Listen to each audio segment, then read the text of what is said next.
Hi everyone! Welcome again sa aking channel. For this video, ang ituturo ko naman sa inyo ay paano kunin ang integrals of trigonometric functions. Remember na ang ating trigonometric functions are sine, cosine, tangent, cosecant, secant, and cotangent. Here are the integral rules for the trigonometric functions. Yung unang list natin is kapag ang given natin is variable x lang. The integral of sine x is negative cosine x. The integral of cosine x is equal to sine x.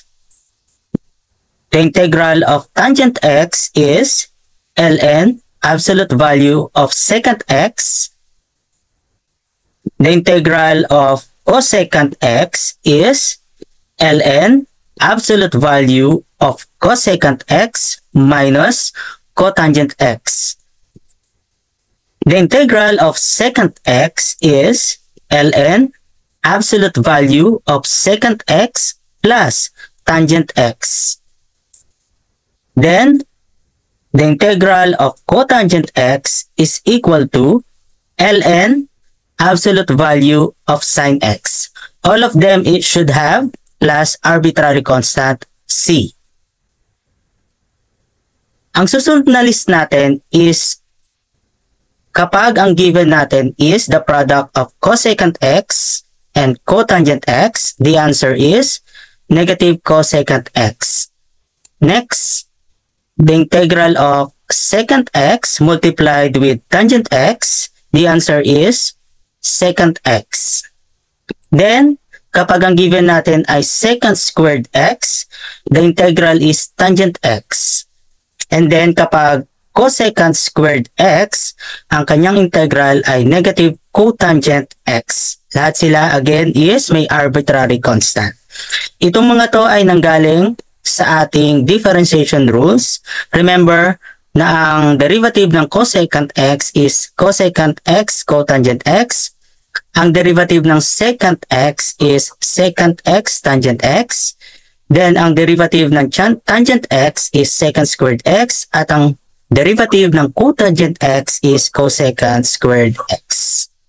Now, yung susunod na list natin naman is kapag ang given natin is other than variable x. Ito na yung may substitution ng u at du. And so, we have sine u, cosine u, tangent u, cosecant u, secant u, and cotangent u. So, the same structure kapag ang variable ay x, pero sa actual computations, meron siyang konting difference sa process.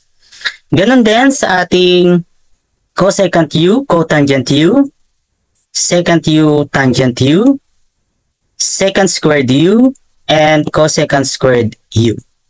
Now, let's have some examples using these integral rules. Mag-start muna tayo kapag ang given ay may function ng sine.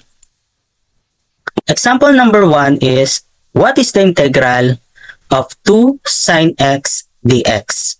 Kung mapapansin natin, ang given natin ay hindi lang siya sine x dx, meron siyang coefficient na 2. Kaya ang gagawin natin is ilalabas muna natin yung 2 as coefficient ng buong integral. So, ito ngayon ay 2 times the integral of sine x dx. Saka ngayon natin i-apply yung rule para sa sine x dx, which is the integral of sine x dx is negative cosine x plus c. So, ang magiging answer ngayon natin is 2 times negative cosine x plus c. I-simplify lang natin, i-multiply natin yung 2 sa cosine, then yung negative sign ilabas natin, kaya ang final answer natin is negative 2 cosine x plus c.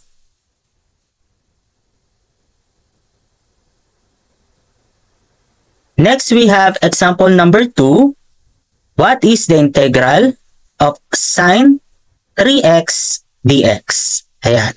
Kung mapapansin natin, ang ating given ay pwedeng nasa form ng sine u du kasi itong 3x ay magiging u at ang kanyang derivatives ay 3 dx, which is related sa dx. Kaya, pwede natin i-apply yung rule na the integral of sine u du is negative cosine u plus c.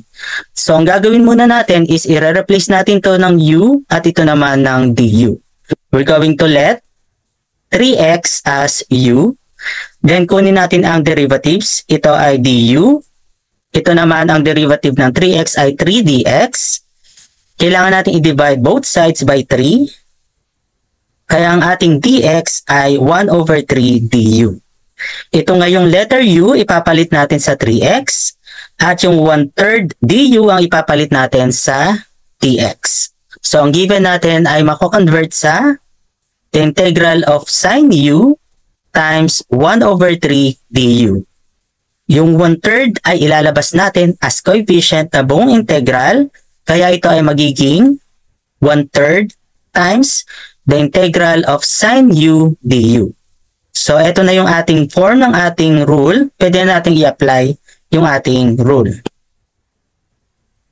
By applying the rule, ang magiging sagot natin ay 1/3 times negative cosine u plus c. I-simplify lang natin, i-multiply natin yung 1/3 sa cosine, then ilabas natin yung negative sign.